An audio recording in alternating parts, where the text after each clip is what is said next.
Welcome, everybody. I am George Mumford, and this program is called Being at Home with George.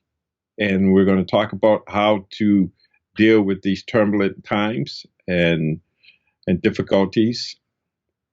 And so I got a few questions that people ask me online that I want to respond to, and also just to talk about how to be resilient and thrive in this time of uncertainty and the new normal. First question I want to read that I got is mastering the art of being more than doing in times we can't do as much as we'd like to do.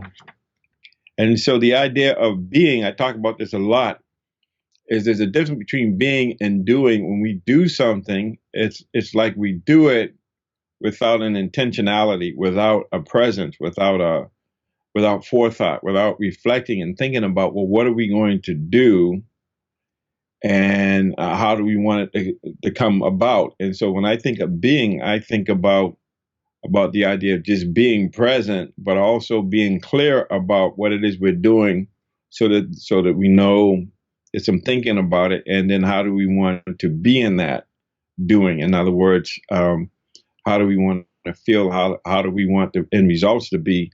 And so for me, being is just being authentic, being real, just being fully engaged, being fully present.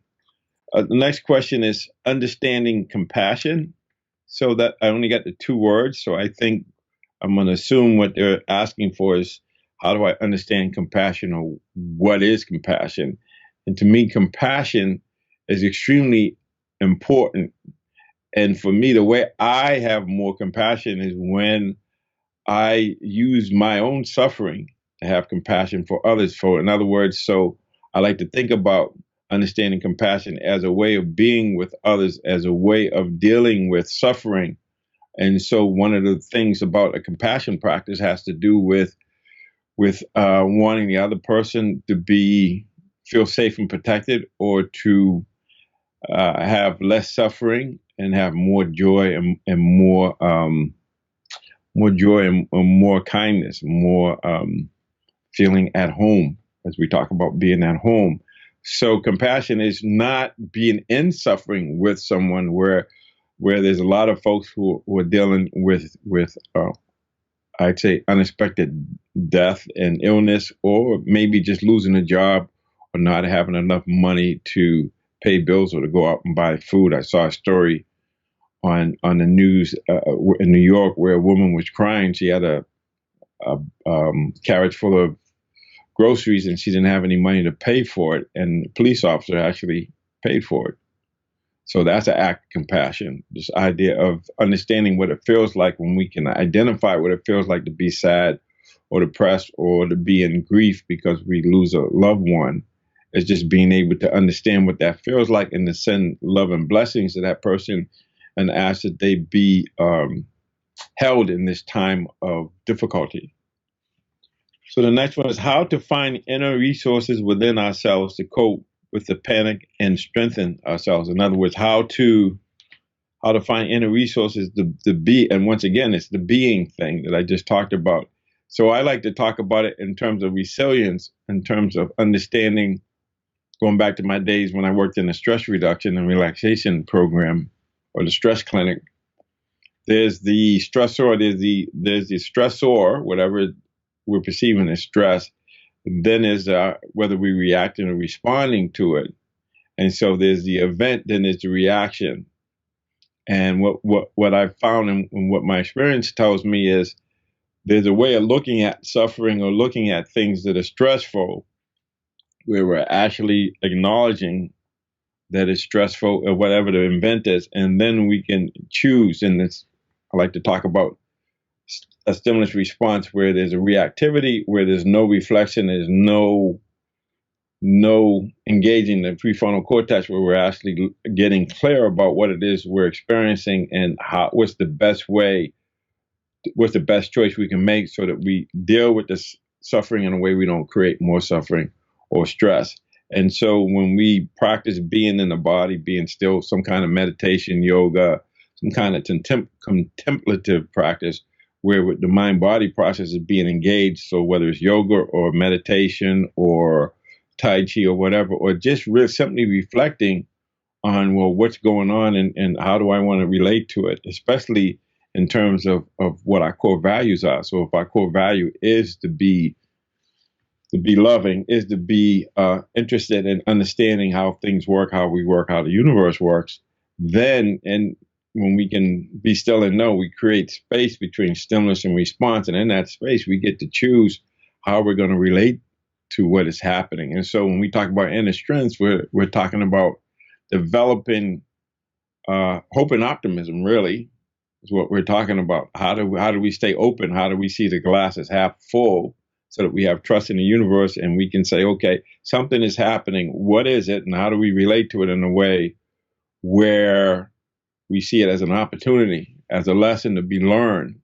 And so the inner resources for that is to practice being in the moment, the practice understanding when our mind is in fight, flight, or freeze, which is the old reptilian brain, or being in rest and digest, or being in fear versus being in love.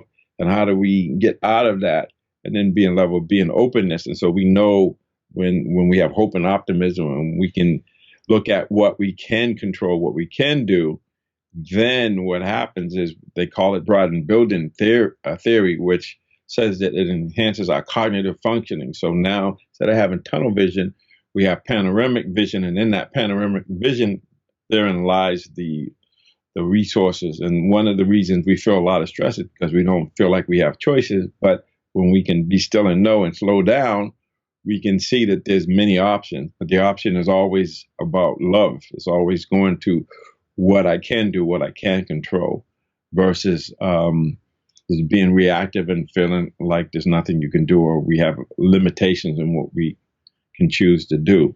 So that all of that is inner resources. So what are our inner resources? Well, we have a masterpiece, or we have this place of stillness, silence, a divine spark. And so our resources, how to train the mind to see what's there without reacting to it, either moving towards it or moving away from it. So just being able to be balanced emotionally and mentally, and just let things that's happening speak to us. So, well, what is it? What do I need to learn? What's the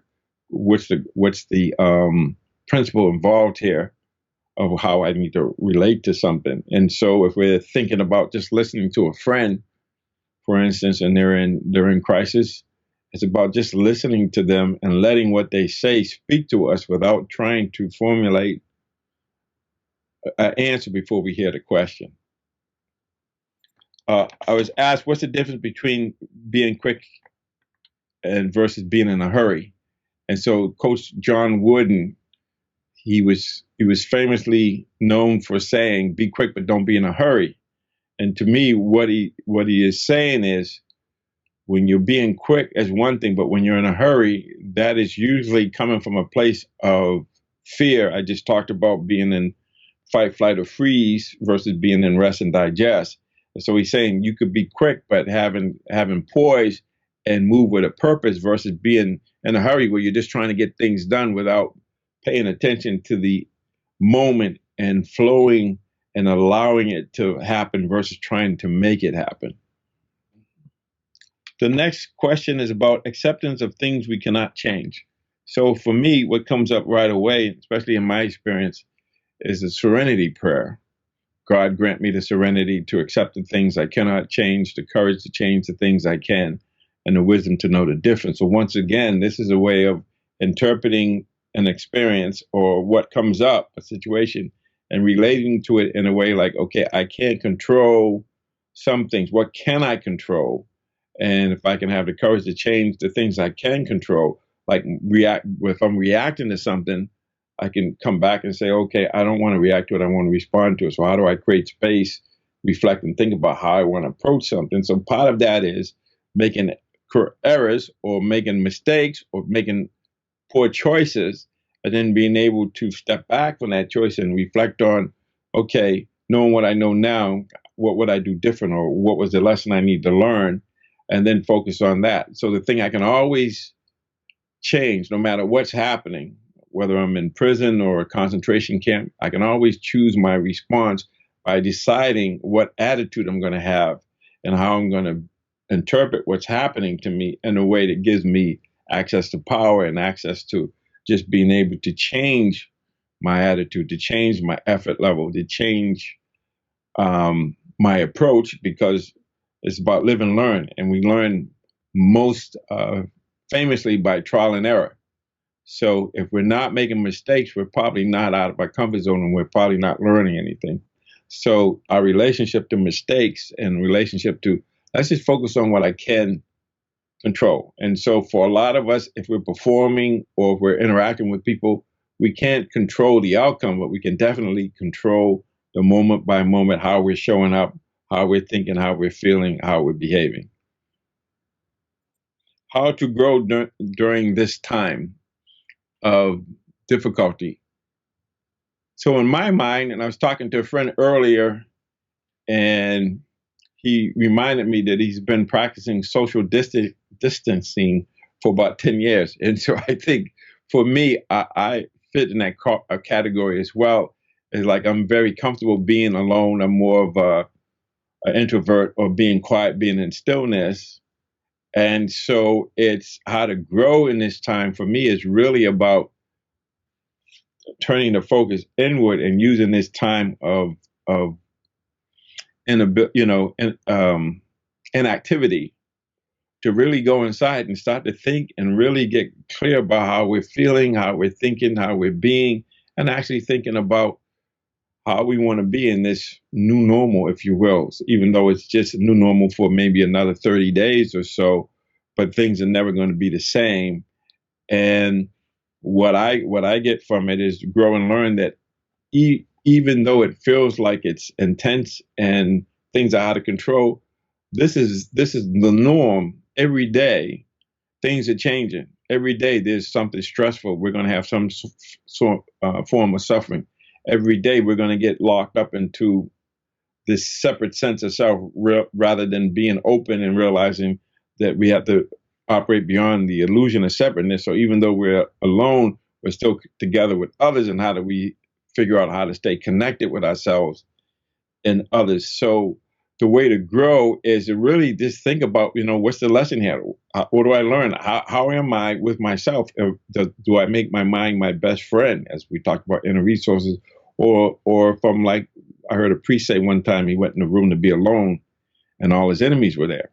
And so the real question is, are you making your mind your friend or your enemy? And how are we relating to ourselves in this time of just be still and know, and really use this time to really think about what's the role of my relationships. And now for some of us, we're home all the time now in relationships, and they're challenged because we're not used to spending so much time with ourselves and with others. And so I think this opportunity to be with ourselves without our cell phones, without the social media, but just having some quiet time to meditate and pray and to reflect on who we are, who we're being, and what we want to do. And because the world will open up at some point where we can have freedom of movement. And so the real question is, what can I learn in this time that's going to help me to be more engaging, more fully present for whatever I'm doing?